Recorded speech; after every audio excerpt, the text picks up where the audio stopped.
Before you give up, listen to this. Jesus said to them, "Do not let your hearts be troubled. Believe in God. Believe also in me.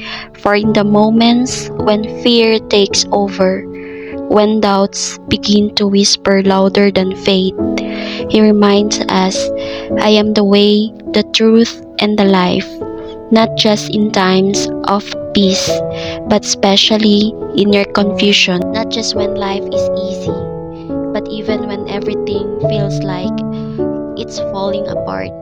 And in that very moment, when you feel lost, His voice gently calls you back. Come to me, and you will find rest. Our reflection. Sometimes life places us in situations we don't understand. We try to control everything, fix everything, and carry everything on our own. And that's when our hearts become tired. But the gospel reminds us today we were never meant to walk alone. Jesus is not just a distant Savior. He is present in our struggles, in our waiting, and even in our silent battles. When He says, "Do not let your hearts be troubled," it is not a suggestion.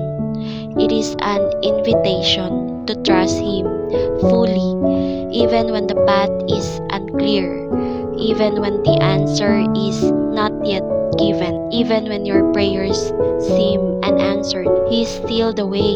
So today, instead of holding on to fear, choose to hold on to faith, because the one who called you will never leave you.